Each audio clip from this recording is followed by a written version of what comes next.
اس کے بعد ایک حدیث سنا دیتا ہوں، صرف ایک حدیث پہ عمل کر لو، ساری دنیا بھی آپ کی، آخرت بھی آپ کی۔ میرے نبی نے فرمایا اربع من کن فیہ ما ضرہ ما فاتہ من الدنیا، چار باتیں مجھ سے لے لو، دنیا بھی تمہاری، آخرت بھی تمہاری۔ صدق حدیث، ہمیشہ سچ بولنا، جھوٹ نہ بولنا، ہمیشہ سچ بولنا، جھوٹ نہ بولنا۔ حفظ امانت، کسی کو دھوکہ نہ دینا، کسی کو دھوکہ نہ دینا۔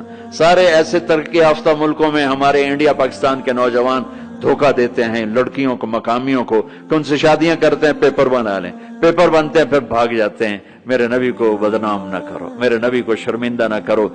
ایک واقعہ لکھا ہے احسان دانش نے کہ دہلی میں جب انگریز کا راج تھا تو ایک یہ جو پک پاکٹ والا سردار تھا، اس کے آگے چیلے تھے، تو اس کا ایک چیلا، ایک شاگرد صرف 2 روپے لے کر آیا شام کو، تو اس نے اس کو پٹائی کی کہ صرف 2 روپے۔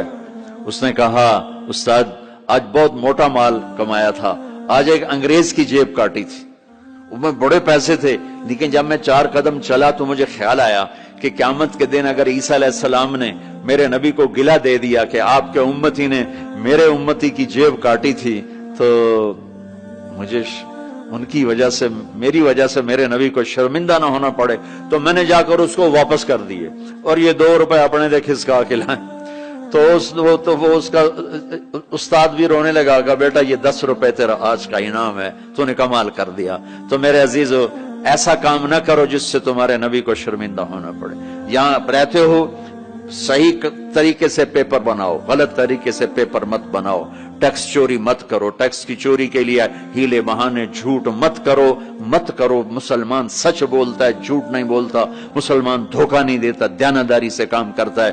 4 ٹکے بچا کر کیا کر لو گے؟ جھوٹ تمہارے چہرے کی لعنت بن جائے گا، قیامت کے دن کی سیاہی بن جائے گا۔ اور میرے نبی نے فرمایا جو دھوکہ دیتا ہے وہ میری امت سے خارج ہو جائے، من غش فلیس منا، جو نماز نہیں پڑھتا میری امت سے خارج ہو گیا، یہ نہیں کہا۔ جو روزہ نہیں رکھتا میری امت سے نکل گیا، یہ نہیں کہا۔ جو دھوکہ دیتا ہے میری امت میں سے نکل گیا، میری امت میں سے نہیں ہے۔ تو یہاں رہنا ہے تو سچائی کے ساتھ رہو، دیانتداری کے ساتھ رہو۔ شادیاں کی ہیں تو پھر نبھاؤ، پھر اس سے نبھاؤ، پہ فراڈ نہ کرو۔ ایک دن آنے والا ہے تمہیں اللہ کے سامنے کھڑے ہونا ہے، تمہارے دھوکے فراڈ سارے کھول کے اللہ تعالیٰ الگ دکھا دے گا، اور اس دن شرمندگی ایسی ہوگی کہ کہیں چھپنے کی جگہ بھی نہیں ملے۔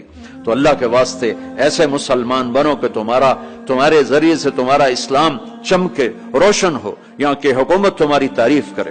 یہاں کی حکومت تمہیں کتنی مذہبی آزادی دے رکھی، کتنی آسانیاں دے رکھی ہیں، تو ان کے ساتھ چیٹنگ مت کرو، ان کو دھوکہ مت دو، ان کے ساتھ فراڈ مت کرو، ان کا ٹیکس نہ چوراؤ، ان کو پورا ٹیکس دو، جتنا وہ تمہارا بنتا ہے سارا دو، اللہ تمہیں یہ تمہارا صدقہ بنے گا۔ زکوٰۃ تو مسلمان کو دی جاتی ہے، یہاں تمہیں نظر نہیں آتا، اپنے پاکستان میں، انڈیا میں زکوٰۃ بھیجو، لیکن صدقات ان کالوں کو دو جو غربت کے مارے تمہارے گھروں میں کام کرتے ہیں، تمہارے پاس کام کرتے ہیں، ان کو صدقات دو، نفلی صدقات، ان کو جتنا دے سکتے ہو دو، یہ تمہارے ہمدرد بنیں گے، تم سے محبت کریں گے، تم سے تمہارے قریب آئیں گے، تمہارے احسان مند ہوں گے۔ مسلمان بخیل نہیں ہوتا، مسلمان سخی ہوتا ہے۔ تم ایسے جوڑ کے کیا کرو گے؟ قبر میں کتنے لے کے جاؤ گے؟ تو میرے نبی نے فرمایا ایک سچ بولو، ایک دھوکہ نہ دو۔ تیسرا فرمایا اخلاق اچھے کرو، حسن و خلیقت، اپنے اخلاق اچھے کرو۔ اور چوتھا فرمایا عفت فی طعمت، رزق حلال کمانا، حرام نہ کمانا۔ یہاں آ کے شراب کی دکان نہ کھول بیٹھنا کہ پیسے زیادہ بنتے ہیں، آگ لگا دو اس کمائی کو جس پہ تمہارا اللہ ناراض ہو اور اللہ کا رسول ناراض ہو۔ تمہارا ایک رینڈ جو حلال کا ہے تمہارے لاکھوں حرام کے رینڈ سے زیادہ اللہ کو محبوب اور پسند ہے، اور اس میں زیادہ برکت ہے۔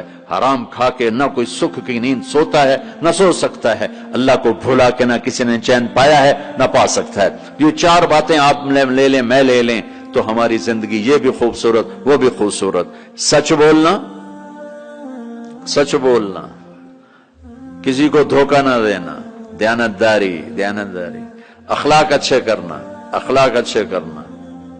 رزق حلال کمانا۔ حضرت سعد بن معاذ بیٹھے تھے، ہمارے نبی کی نظر پڑی ان کے ہاتھوں پر، ہاتھ بڑے سخت تھے۔ آپ نے کہا تیرے ہاتھ کیوں سخت ہیں؟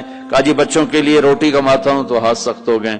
تو آپ نے ان کے ہاتھوں کو پکڑ کے بوسہ لیا ایسے اور فرمایا بچوں کو حلال کھلاتے جو ہاتھ ایسا ہو جاتا ہے اس پہ جہنم کی آگ حرام ہو جاتی۔ ہماری تو آپ کی کمائیوں میں سچ اور دیانتداری ہو تو اللہ کی قسم 24 گھنٹے نماز لکھی جائے گی. پانچ نمازیں نہیں لکھی جائیں گی, 24 گھنٹے کے سجدے لکھے جائیں گے. کام میں, جاب میں, شاپ میں, کاروبار میں, اپنی ملازمت میں اگر آپ سچائی اور دیانتداری والے ہو تو آپ کا ہر لمحہ خوبصورت ہے اور نماز اور بندگی ہے.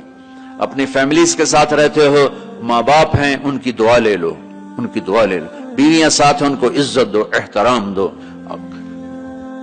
گھر والوں کو حسن سلوک سے رکھنا یہ بہت بڑا ایمان ہے. میرے نبی نے فرمایا سب سے اعلیٰ درجے کا مسلمان وہ جو بیوی کے ساتھ اچھا سلوک کرتا. پھر آپ نے کہا میں اپنی بیویوں کے ساتھ سب سے اچھا سلوک کرتا.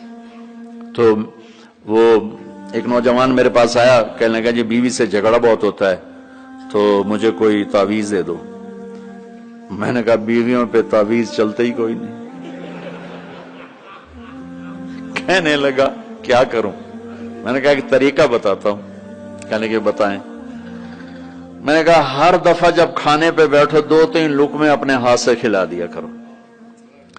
کہنے لگا اس سے کیا ہوگا؟ میں نے کہا یہ تو تم بعد میں دیکھو گے کیا ہوگا, تم کرو تو صحیح. کوئی 2 ہفتے گزرے, میری اس کی اچھی دوستی تھی, اللہ اس کی بخشش فرمائے, تو فوت ہو گیا. میں نے پوچھا, اس کا فون آ گیا نا, تو میں نے پوچھا وہ میری بات پہ عمل کیا؟ کہنے لگا نہیں. میں نے کہا کیوں؟ کہنے لگا شرم آتی. میں نے کہا لڑتے ہوئے شرم نہیں آتی؟ بولا عورت بھی کوئی ذات ہے جس سے لڑا جائے. وہ غصے میں بھی آئے تو کمزور ہے, کمزور سے درگزر کرنا ہی انسانیت ہے. میرے نبی نے فرمایا شریف آدمی بیوی سے دب کے چلتا ہے اور کمینہ آدمی بیوی کو دبا کے چلتا ہے. تو میں کمینہ بن کے نہیں رہنا چاہتا, میں شریف بن کے رہنا چاہتا ہوں. یغلبہن اللئیم ویغلبن الکریم لان اکون مغلوبا کریما احب علی من ان اکون لئیما غالبا. سبحان اللہ. تو میں شرافت والا بننا چاہتا ہوں, کمینہ نہیں بننا چاہتا. میں نے کہا تمہیں لڑتے ہوئے شرم نہیں آتی؟ گاما پہلوان پنجاب والوں نے سنا ہوگا, بہت بڑا رستم تھا.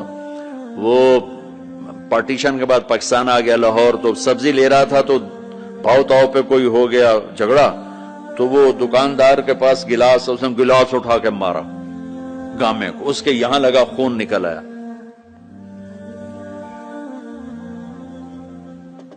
اس نے چپ کر کے پکڑی کھولی اور نیچے سے یوں اس کو لا کر باندھ کے چل پڑا. تو لوگ انہوں نے اس کو پکڑ لیا, پہلوان جی اے مڑا جا بندہ تو انہوں مار گیا, تُسے انہوں آکھی کچھ نہیں, تُسے تو پہلوان. کہنے لگا ماڑے نو مار دیا شرم آتی ہے.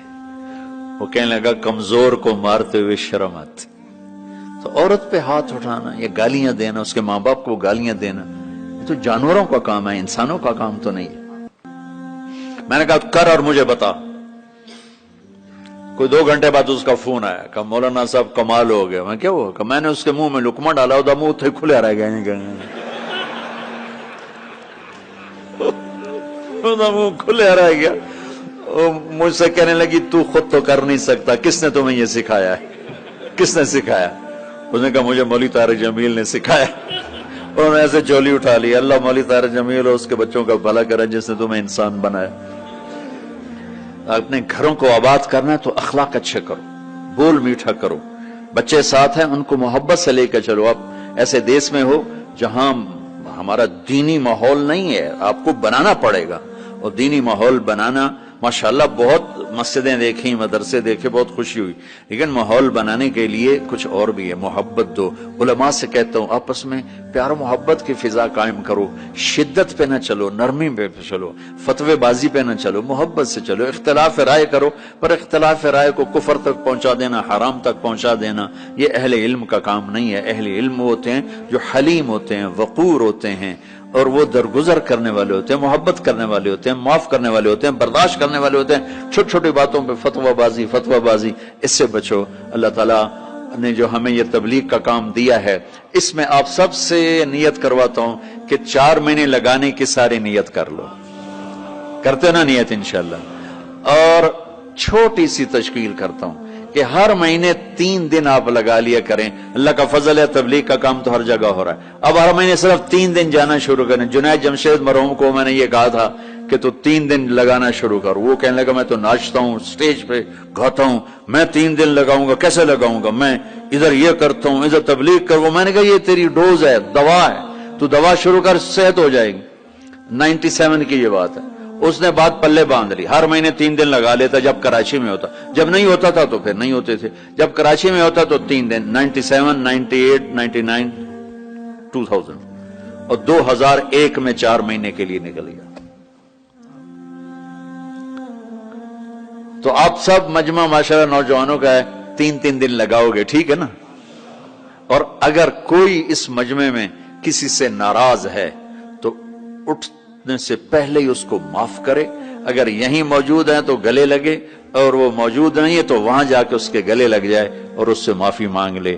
معافی مانگو گے اللہ آپ کو معاف کرے گا.